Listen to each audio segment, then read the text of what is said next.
Egypt this week to talk about the geopolitical earthquake the Egyptian revolution has created. Earlier this year, the Egyptian people took the whole world by surprise. From Washington to Tehran, governments didn't know how to react. They wondered what a new Egypt would look like and how regional alliances would have changed.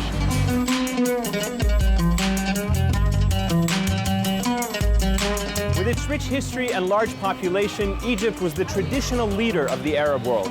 It was the center of Arab nationalism. But for decades, its leadership role has diminished. Paralyzed by poverty and corruption, it could no longer stand up to the West on key burning issues such as the war in Iraq or the Israeli-Palestinian conflict. The world is still waiting to see which way the new Egypt will go. Will it be a friend to the West? Will it continue diplomatic relations with Israel? Do Egyptians want their country to reassume a leadership role in the Arab world? Today, we meet with a variety of Egyptians to discuss their ambitions and what options lie ahead for their country. Welcome to Cairo. Welcome to the cafe.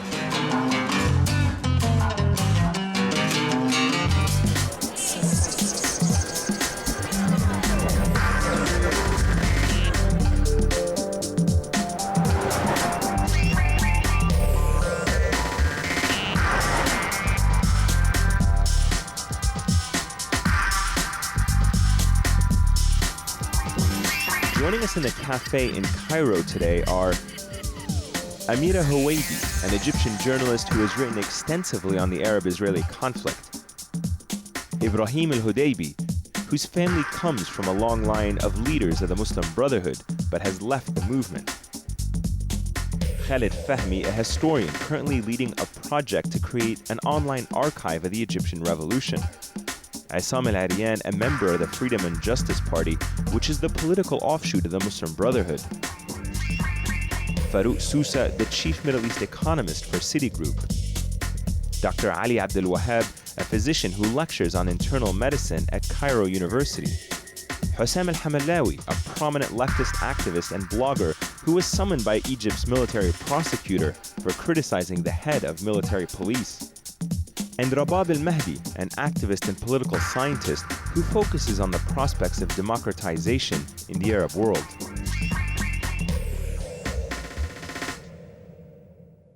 Thank you very much. Welcome to the cafe, and thank you for joining us to discuss Egypt's role in the region and the world. We're going to start today's discussion about foreign policy with a quote that was actually written by one of our guests, which was, "An independent foreign policy in Egypt spells significant economic and fiscal risks." Explain. Well, I think that the basis of the quote is thus, that Egypt has a lot of financing needs going forward. One of the tenets of the revolution was just social justice. Social justice costs money. You can't do it for free. There are ways of redistributing wealth, but the immediate reaction of the Egyptian government has been to spend more. That means the fiscal deficit widens, that means the financing needs increase, which means that Egypt needs to get that money from somewhere. One of the places that money could come from is from the G8 and from the West. And so the G8 has been announcing 20 billion that's going to be available to Egypt and so on and so forth. What we're saying is that 20 billion is conditional. It's conditional on two things. One is economics, and that Egypt must follow market reforms. I don't think that's going to happen. And the other is that it's conditioned on Egypt transitioning, to quote the G8, to a democratic and tolerant society. And I think that foreign policy is at the heart of that comment.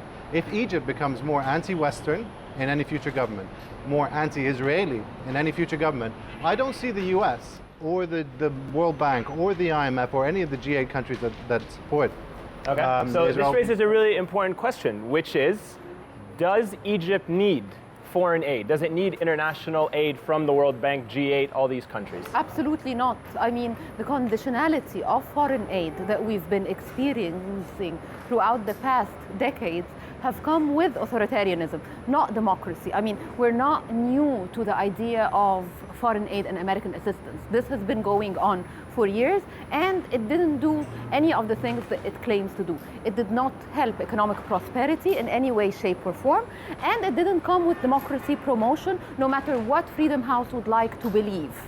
I think we are going to have an independent country, independent in all aspects of life.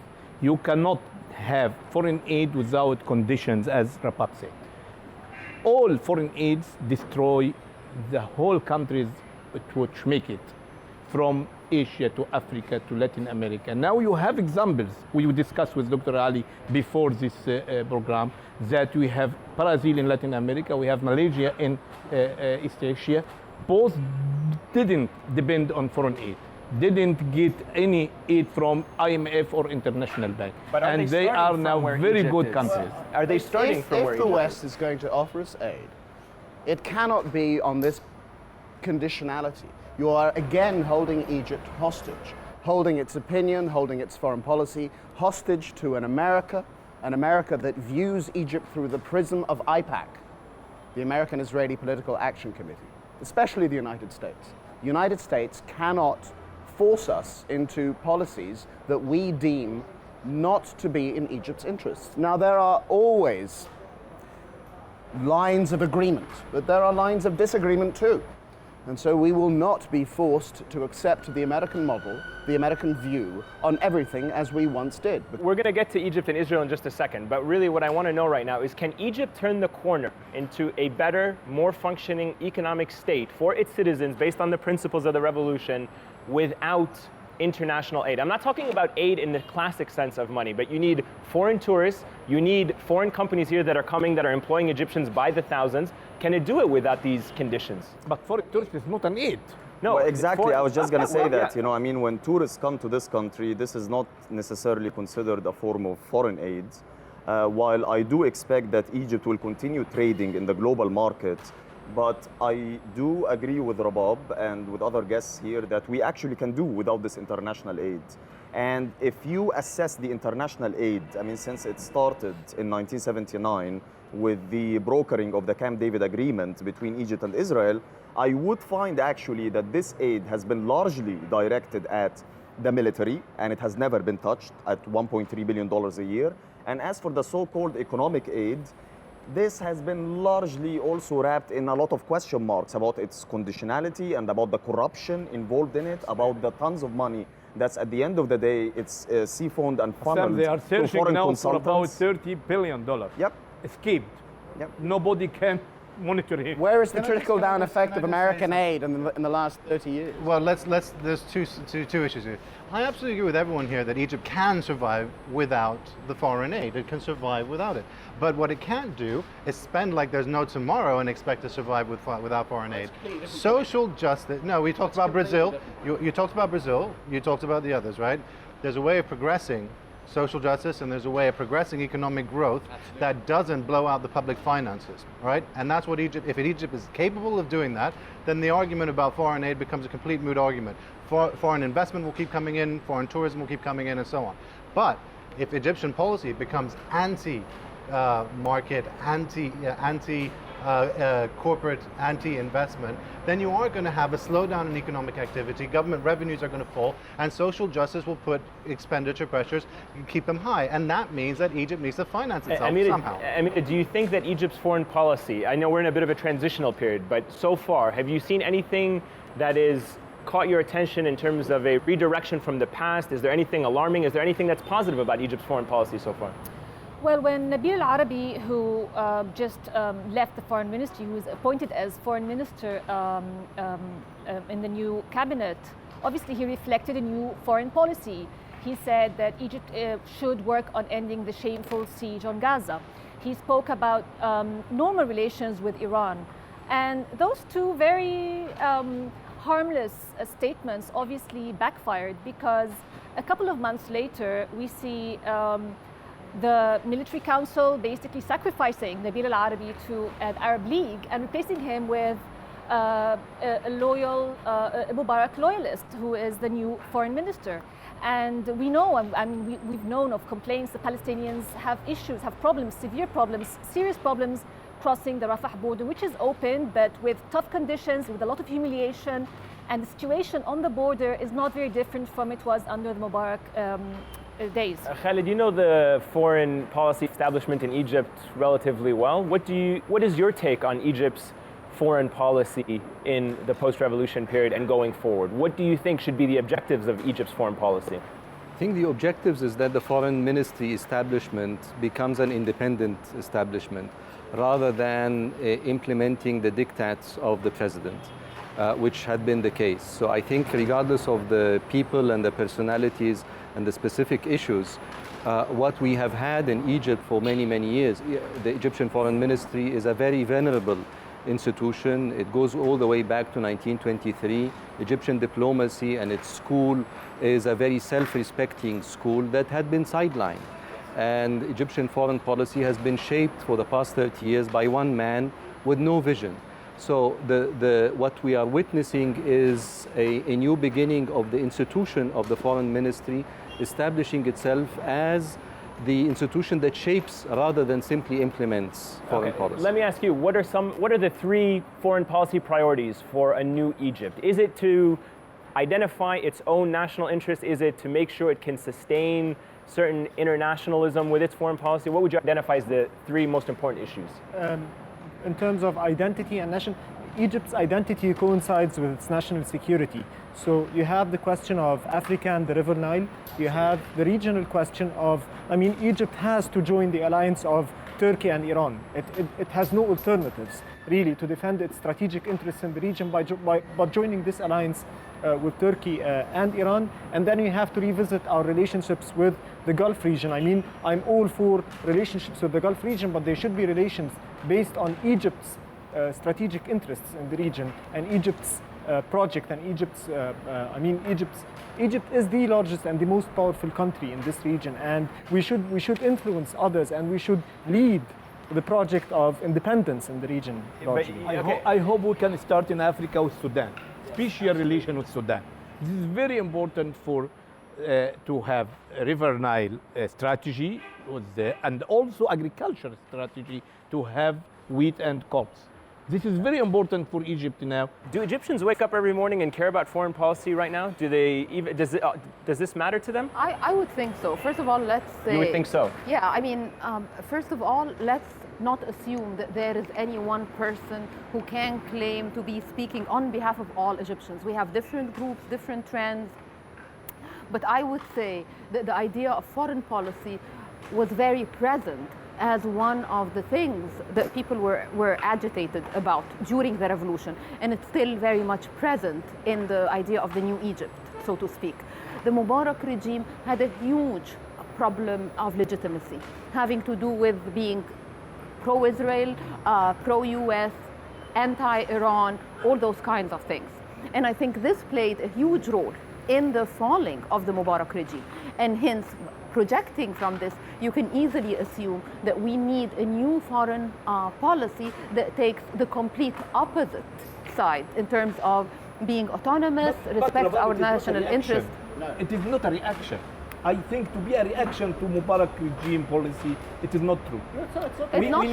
You must have a balance between a special relation with Saudi Arabia, which must continue, but on other basis, and to balance that new relation with Iran.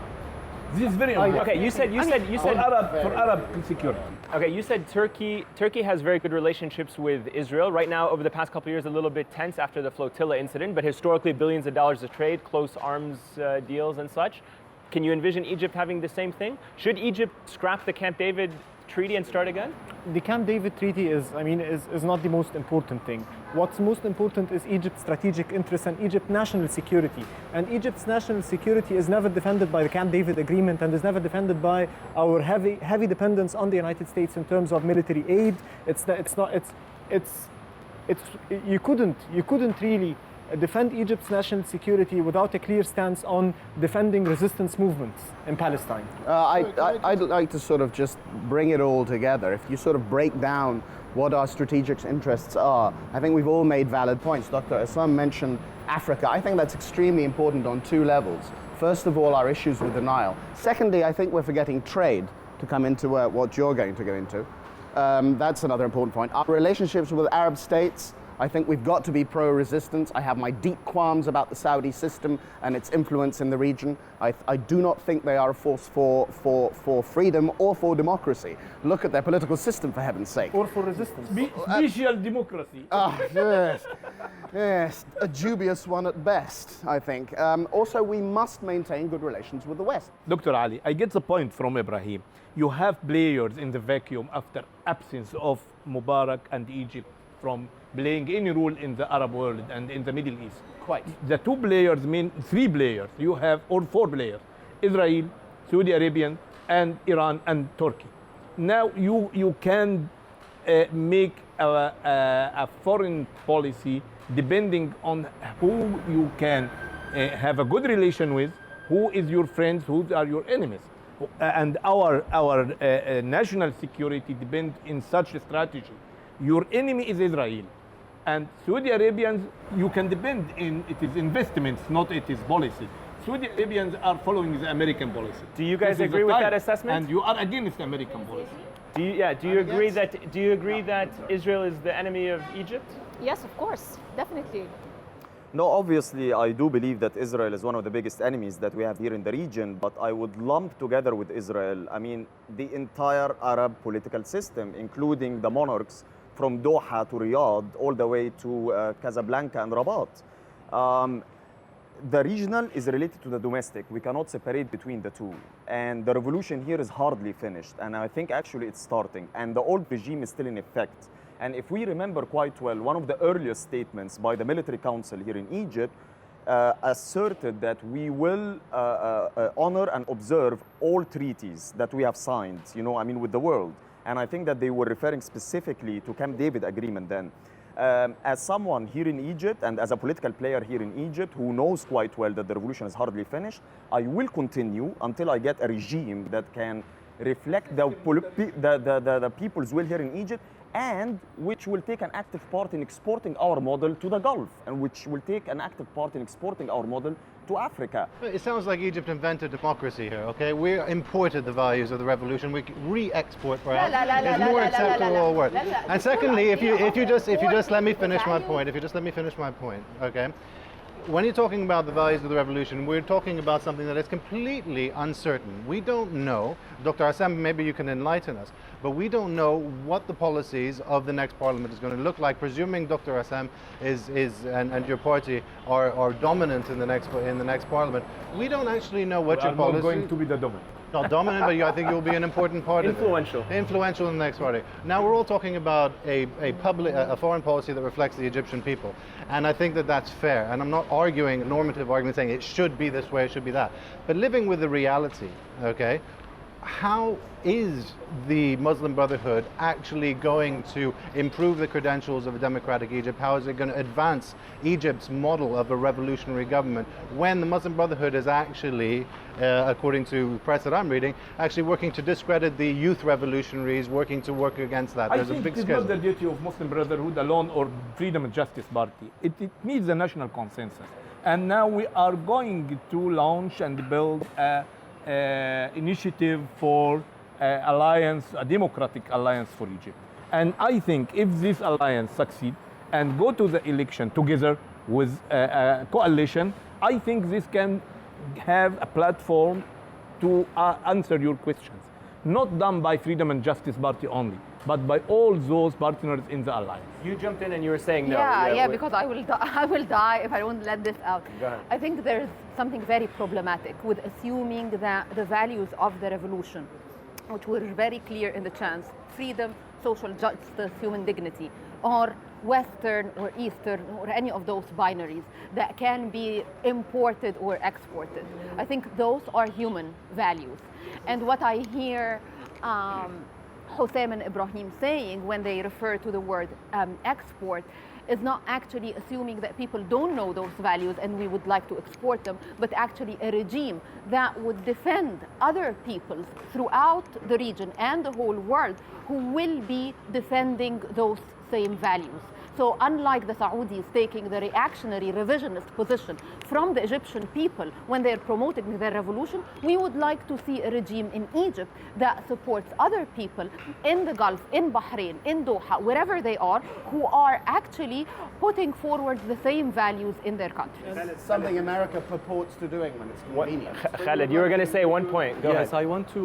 I want to reiterate again what Rabab and Hussam have been saying.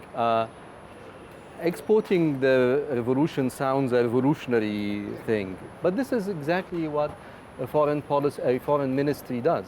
Egypt, again, has a very complex foreign policy machinery. We have ambassadors not only in countries, but we're very active in various international Regional fora. organizations. And Egypt has been playing a very reactionary role through its ambassadors, whether it is the ILO or the WHO or the United Nations. And we expect that the new diplomacy that Egypt will promote, regardless of the countries, but specifically regarding issues, social, political, issues about gender equality, that the previous regime had been siding with the Vatican and the United States in the most reactionary positions.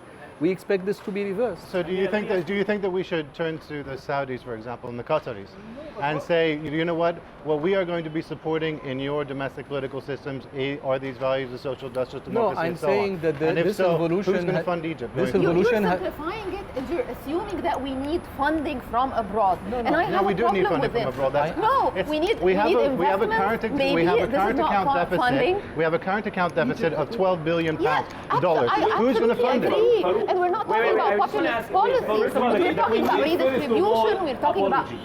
We need apology from abroad, from the West and Americans. Apology for supporting such dictatorship for this long time and supporting corrupted regimes. Without apology, we cannot even trust those people. Yeah, Dr. Okay, Hassan, wait. I want to ask Amira one apology. second. Everyone's going to have a chance to make their points.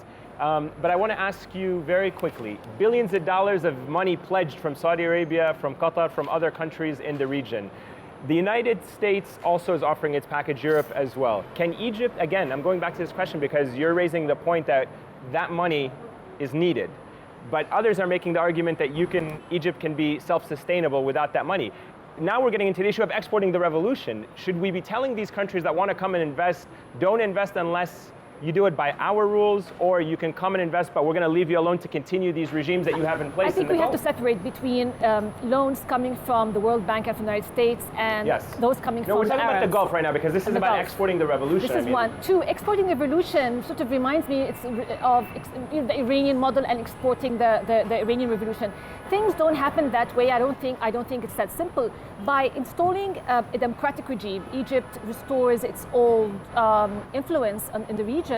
And by defending the values of the revolution and creating a solid democracy, Egypt by default, because of its geographic position, strategic position, and its influence in the Arab world, will be exporting the values of the revolution. We don't have to do it as in, send ambassadors and spokespeople and groups to infiltrate Gulf countries. Do you think these countries are export. investing money in Egypt with good intentions, or to try to placate Egypt from coming? What do you think? No money would come in for no reason. We have to ask ourselves, why is Egypt so attractive now? Why is everybody so willing to, why is this outpour of offers to Egypt? Because Egypt is now seen as an independent entity. We're going to take a short break and then we'll come back and continue the rest of this discussion.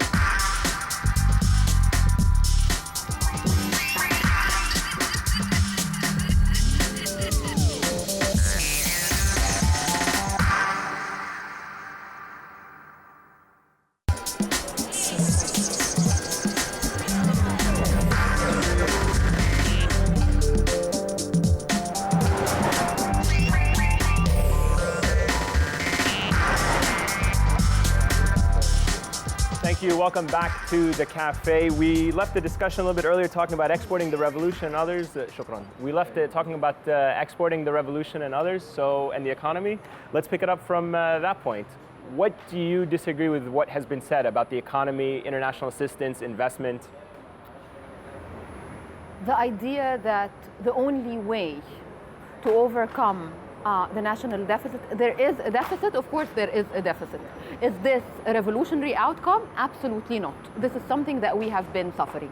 Do we need a different economic policies that looks into social justice? Absolutely yes, and this needs financing.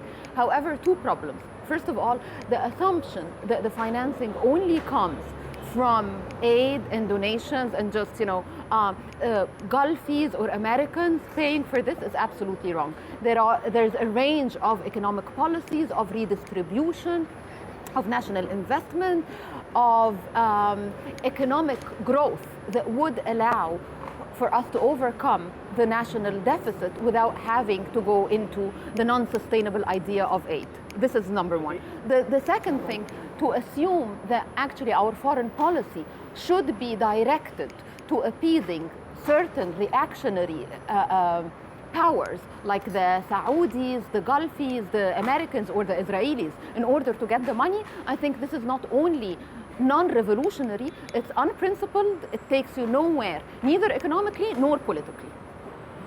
Would you agree with that? Non-revolutionary.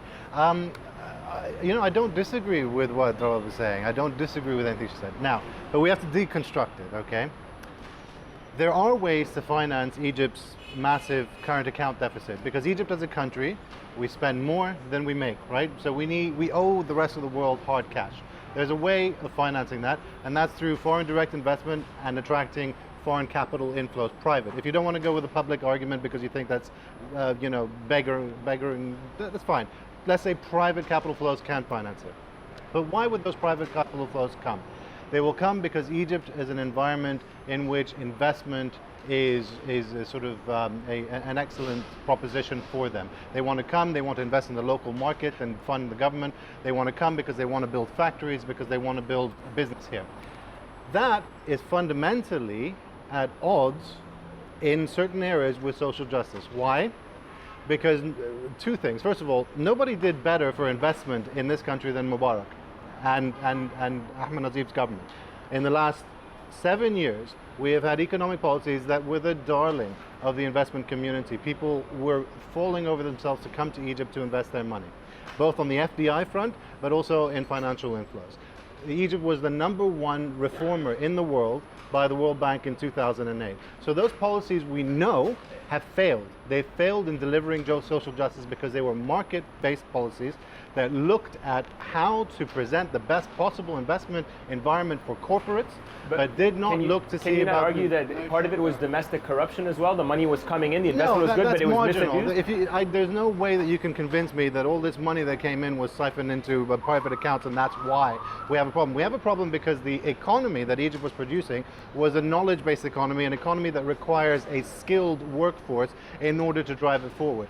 Unfortunately, in Egypt, we do not have a skilled workforce. We have 40% illiteracy. We have very unskilled labor. Hussam, let me ask you this. Much of Egypt's international interactions will be shaped by its domestic composition.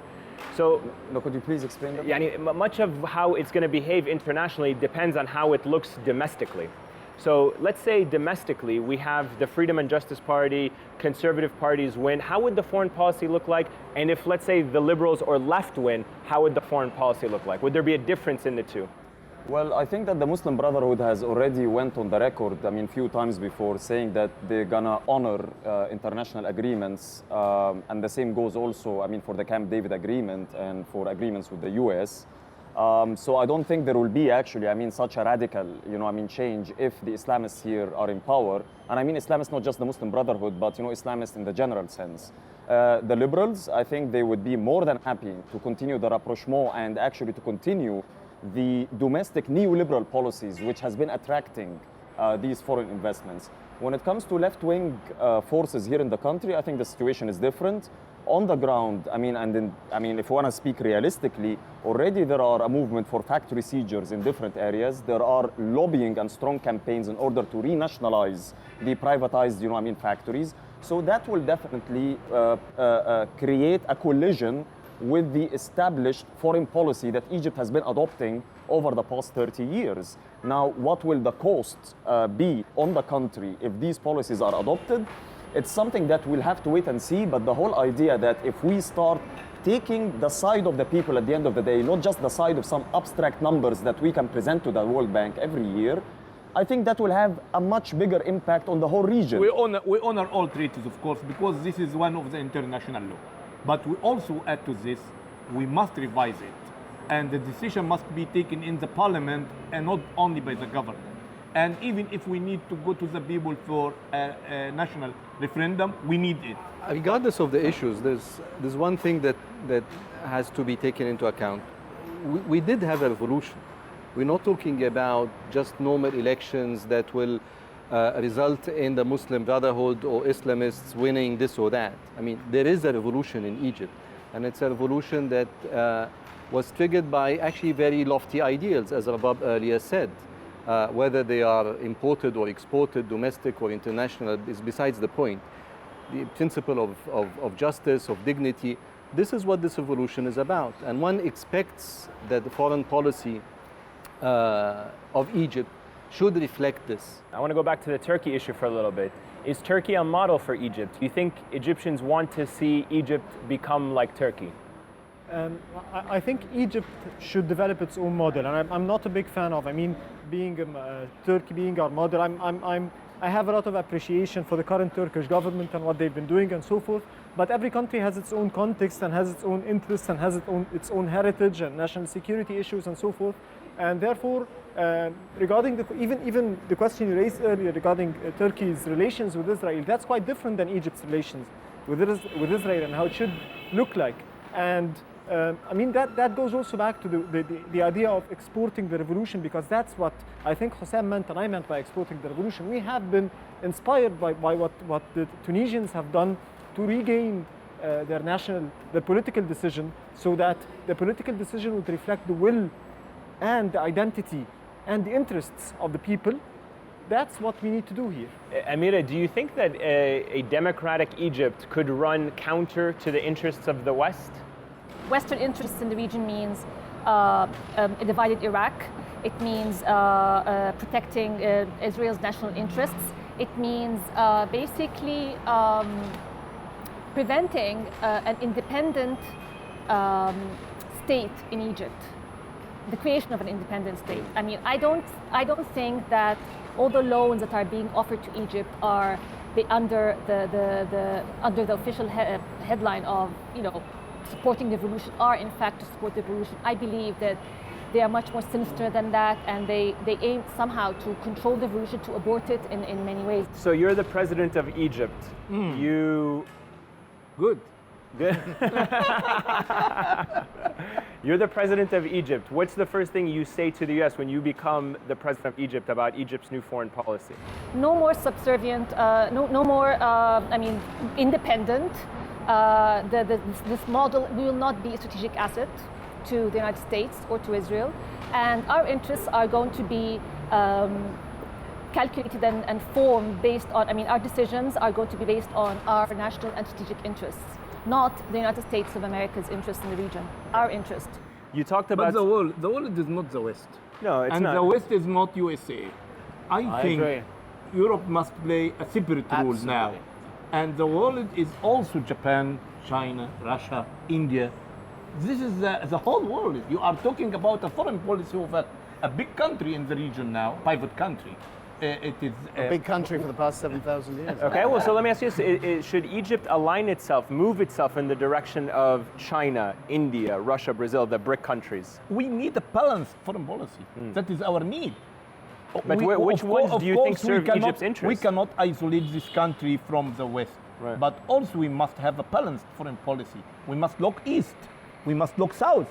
Rabab, we talk about, go ahead, you want to say? No, the whole idea of using the term Western interests, I find very problematic. We need to disaggregate. The interests of the big petroleum companies, big oil companies, Boeing, the arms companies, are not necessarily the same interests of the American masses, the working class, so on and so forth. When the American administration was taking hesitant positions in supporting the Egyptian revolution and toppling down Mubarak, regular Americans were actually on the street demonstrating in support of this revolution. So I think we need to look at the differentiation and not lump the whole thing. When we're saying Western interest, I would say no. there are common interests that Even we have common interests also to prevent immigration, secret or obvious immigration, to have a good I would market. disagree on this. No, Absolutely no, no, no, no. If we have here prosperity, there is no need for immigration. And this is a very dangerous for Europeans now. They are fighting against immigration. Yes, I think that's a very important point. Egypt's stability And will this help, is for Europeans. will help in the stability of Do you Europe. disagree with Dr. Aslam's point? Absolutely. I think this is the other side. This is the mirror image of the discourse promoted by right-wing nationalists in Europe. That, you know, we need, the idea is to deal with this region as a backyard that actually exports terrorism, Islam, so on and so forth.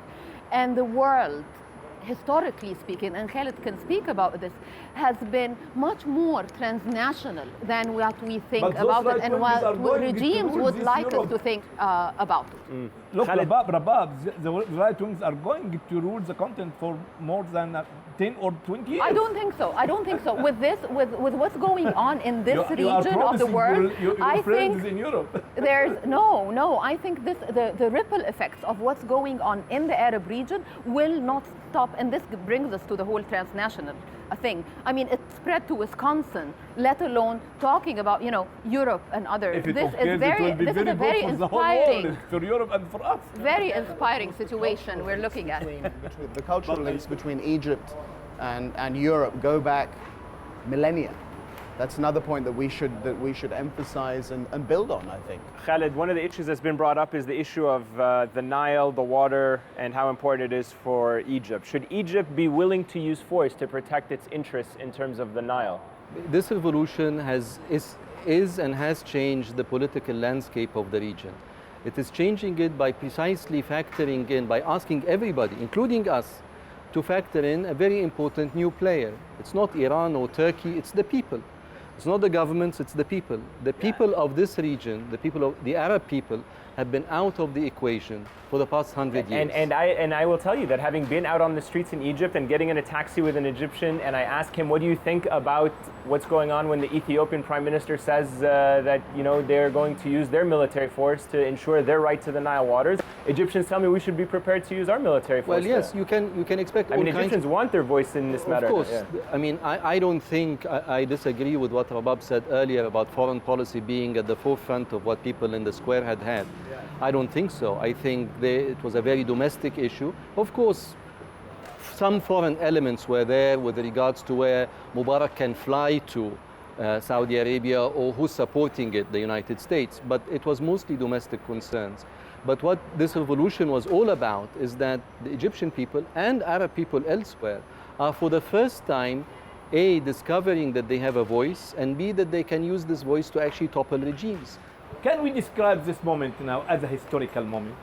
The decline of the economy all over the world, Europe crisis. I think what American. we're witnessing is a moment as significant, historically speaking, as the collapse of the Ottoman Empire. An empire that ruled this part of the world for 400 years, and it collapsed after the First World War. This is exactly this moment in its significance. A regime, a system. It's not only Mubarak, and it's not only 52. It's not the 60 years of the July regime. It's 100 years from the Sykes-Picot Agreement of 1916. We're seeing a reversal of a way of conducting policy in the region by outside forces and proxy regimes. Amira, you said that Nabil al-Arabi has been somewhat marginalized by being pushed to the Arab League. FAROUK, here's a point again where we're talking about Egypt's role in the Arab world. By somebody like Nabil al-Arabi going to the Arab League, what can we expect, or what do Egyptians, ordinary Egyptians, want in terms of the leadership role of Arab in the Arab League and in the Arab world? Well, I think it's quite clear that Egypt is looking to regain its voice as being the primary country in the Arab world, and I think that effectively Egyptians feel that the Mubarak regime undermined that voice by its foreign policy, by its proximity with Israel, and by its proximity with the United States. And I think that, you know, I'm not a political analyst, and I'm not going to talk about what Egyptian foreign policy should. No, we don't want political analysts. But what I'm saying, what I think is that yes, we can go for our own. I think we should go for our own foreign policy, absolutely. But I think that we have to bear in mind that there are costs to that, that there are consequences to doing that. If we go for our own foreign policy, we have to be prepared to tighten our belts a little bit and go, listen, we're not going to go cap in hand to the IMF and the World Bank and to the United States. Sure, we don't do that. There was no revolution. I mean, there has been a revolution precisely against this mentality. What mentality? What mentality? This mentality of minding our business, knowing our limits, and doing the revolution is precisely to change the rules of the game. But the rules of the economics game haven't changed. If you are going to spend money, you need to finance that money. That has not changed, right? Can we agree on that? I think the IMF Mr. Obama gets the point. He said that institution. Egyptians are making the history. Sure. There is a new history in the region and even may have impact in the whole world. Now, going back to the IMF and the World Bank, let's look at it very, very clearly. The IMF and the World Bank are instruments of US policy, instruments of corporate, oil-hungry, arms-selling hungry US policy. Do we really want their influence to that degree? My simple point is the following. We can call them anything we like. We can say that they are the devil themselves and we will not go to them to take the money, okay? Let's just say that countries act in their own interest. Let's just say that. I obviously don't believe that, but I'm just saying, we call that. But the point is that by refusing this help and by refusing whatever strings come attached to it and by pursuing an independent foreign policy, there's no money for nothing. There's always going to be strings. But you should negotiate. But we need to be willing to follow that through with action at home. Yes, what does that mean? It means that we need to tighten the belts and we need to accept that a democratic Egypt is not going to be a prosperous Egypt necessarily overnight. That democracy is going to be The thing is, we've already been tightening the belts for the past 30 years. I mean, when you say that we have to be ready to tighten the belts, probably you're talking about, Al-Jazeera club residents not enjoying their golf maybe in the morning, every day, and going there maybe once a week, or talking about Dreamland, Beverly Hills, Rahab, all of these areas which has golf courts with subsidized water going in, while at the same time there are like urban slums, beside them that do not have water. Yes, there will definitely be tightening the belt for those guys. But overall, if we restructure the economy in a way that will serve the poor in the end, I don't think actually that will face problems. So you're the president of Egypt. You wake up. What's the first thing you're going to do to reorient the economy in Egypt? What are you going to do? The president of Egypt. How are you going to reorient the economy? I will tell you, although I'm not a supporter, by the way, of the presidential system in general, but there are a set of quick economic relief, measures that we can do. Including raising the national minimum wage to 1,200 Egyptian pounds, as the labor movement has been demanding, putting a ceiling on the maximum wages here in Egypt that would stand at 15,000 Egyptian pounds in order to control the inflation and the prices. There are, at the same time, there will be renationalization of the privatized factories here in Egypt, most of which are now going through an industrial decay in the Nile Delta in order to sell them later as real estate. Of course, you'll be doing like this, because at the end of the day, we need another way. No, listen, I'll finish. We need another way. You disagree with Hussam. We'll get to that in a second. That will be, the case. Go ahead. There will be actually, cuts in the military spending here in Egypt. The military budget, which remains like a big mystery for many Egyptians, and we need to know more about it and more transparency of it, and at the same time channeling, these money into education, into social spending in general, and especially the ailing health sector that we have. Maybe this is like, 3 quick measures that I will do if I was the you do have some support, but there is some disagreement as well. Let's start off with Dr. Hassam. You may very well be one. We are not going to have a presidential candidate in the near future. You may very well be in a party that has 5 or 10 years and ask this question again. Okay, but you may very well be in a position to influence policy, presidency, parliament, whatever system. You personally. So I'm asking you. Any new president must consider that we are going to a transitional period. This transition period cannot be dramatic, cannot be radical. It must be depending on a national consensus to pass the country all safely from a dictatorship to a democratic system. This is very important now. Delicate, it's very delicate. Yes, of course. You think the country needs a radical economic change It's a revolution. There's a difference between reform and revolution. And in the middle of a revolution, you can't speak about gradual reform. The very transition from a dictatorship to a democracy is a radical change. And you can't have that with the existing power structure that does not actually allow for the people to have their voices heard and so forth. It doesn't work this way. I mean, you're moving from a dictatorship of from one person being empowered to gradual change. Yeah, I'm speaking of. I didn't say anything about graduality. I think that the basic That's something you formula can here develop is a couple of months. we should have the necessary checks and balances to make sure that we would. I mean, we have a very serious problem with corruption, and according to various sources, including people like Hernando de Soto, who was a big figure in the IMF, who says that Egypt has 9 times the amount of wealth it needs to develop. So we don't have that serious problem with resources. Our real problem is with the distribution of resources. Yeah. And this distribution of resources, you can't take it gradually because you're moving against the interests of a very small percentage of very strong people, and you can't do that gradually. I mean, this is the revolution. Unless you do that in a revolutionary moment, you won't be able to do it. And you will move all the way back to the existing status quo. Let's wrap this up with just a very general question, very quickly across. Are you optimistic about Egypt's future, both in the region and the world? Yes, of course. I'm very optimistic. I'm very optimistic. Optimistic, of course. I'm very optimistic, but taking into consideration that we have to finish the revolution first. The revolution is far from over. I agree with Hussam. It's far from over. There's a struggle going on, and we have to push for the revolution to finish, to end the way we want it to end. And definitely, I'm very optimistic of its ripple effect across the region. Are you worried about the way it's going in terms of foreign policy and international? I'm not worried about foreign policy. I just think we need to be more pragmatic on the economic front. I'm an economist. I'm very, very cautious, very hesitant, not super optimistic on the economics front. Optimistic, push on. Well, thank you to all of our guests for joining us, and thank you for being with us here in the cafe. Join us next week where the cafe will be in Nairobi, Kenya, with my colleague Ivan Indege. All of us?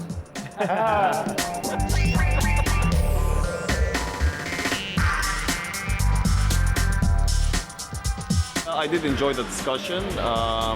I did hear, quite heated arguments which I've been faced with over the past period of time. And I just hope that we get more time in the future to discuss these points in much more details. People are still talking about gradual reform. They're reinventing a lot of the Mubarak regime lines about, investment and pro-Israel, so on and so forth, as if nothing had happened, as if millions have not been on the streets demanding the collapse of the system. If we had more time, then a few more issues would have been discussed. Particularly, when it comes to the Israeli question. I thought it was really interesting that effectively there's a certain naivete, I think, in terms of the revolutionary fervor that we've heard around the arguments today. Effectively, people are expecting that Egypt can do what it likes, what it can on the policy front, both economic and foreign policy, and still manage in some way to really progress the economic agenda. What I think was missing was the regional context. I wanted more kind of impressions about how we all felt regarding what's happening in Syria, what's happening in Libya, what's happening elsewhere. I was quite surprised by Dr. AL-ARIAN, and I being a sort of a pretty hardcore liberal, and there was a meeting of minds on a lot of issues.